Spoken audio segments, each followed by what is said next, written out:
Vamos passar um cafezinho comigo e vamos escutar uma passagem. Vamos? Essa passagem é bem conhecida, mas ela sempre se renova nos nossos corações. Fala sobre quando Jesus anda sobre as águas. Eu já vou ler aqui, deixa eu passar meu cafezinho.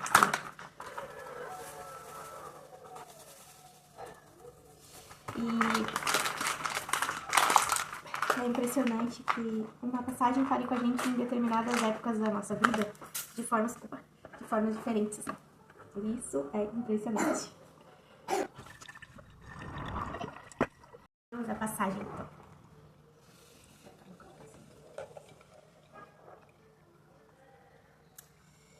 No livro de Mateus 14, capítulo 14, versículo 22. Logo em seguida, Jesus insistiu com seus discípulos que voltassem ao barco e atravessassem até o outro lado do mar, enquanto ele despedia as multidões. Depois de mandá-las para casa, Jesus subiu sozinho ao monte a fim de orar. Quando anoiteceu, ele ainda estava ali, sozinho. Enquanto isso, os discípulos distantes da terra firme lutavam contra as ondas, pois um vento forte havia se levantado. Por volta das 3 da madrugada, Jesus foi até eles, caminhando sobre as águas. Quando os discípulos o viram caminhando sobre as águas, ficaram aterrorizados. É um fantasma! Gritaram, cheios de medo. Sim, eles acharam mais fácil imaginar que era um fantasma do que pensar que poderia ser o Senhor que andava com eles todos os dias. Parece alguém que eu conheço. Qualquer semelhança com toda a humanidade é mera coincidência. Então Pedro, tinha que ser o Chaves, gritou: "Se é realmente o Senhor, ordene que eu vá caminhando sobre as águas até onde está." E Jesus disse: "Venha", respondeu Jesus. Então Pedro desceu do barco. Uma coisa, Pedro, ele fazia, Ele fazia. Isso é admirável. Até me perdi. Então Pedro desceu do barco e caminhou sobre as águas em direção a Jesus. Mas quando reparou no vento forte e nas ondas, ficou aterrorizado, começou a afundar e gritou: "Senhor, salva-me!" No mesmo instante, Jesus estendeu a mão e o segurou. "Como é pequena a sua fé", disse ele. "Por que você duvidou?" Quando entraram no barco, o vento parou. Então os outros discípulos o adoraram e exclamaram: "De fato, o Senhor é o Filho de Deus." Essa passagem... depois as pessoas dizem que ler a Bíblia é chato. Que ler a Bíblia é monótono. Gente do céu. São muitas camadas, que nem dizem. São muitas camadas.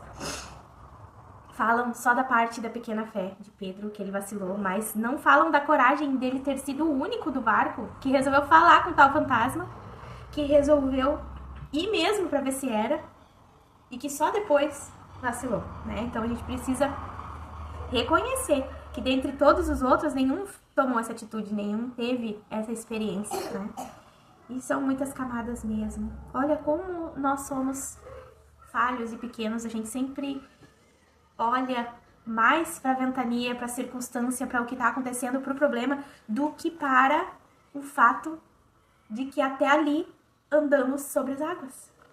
Isso é estranho, Isso é muito estranho. Como o ser humano é. E não foi Pedro só, e nem é só tu, e nem é só eu.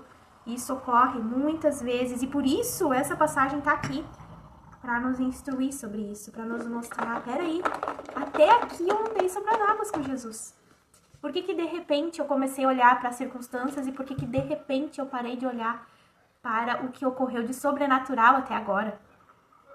Por que eu deixei de crer? Em qual momento eu olhei para a tempestade e para o vento e deixei de acreditar em todo o sobrenatural que me trouxe até esse ponto aqui do mar, com Jesus, caminhando sobre as águas?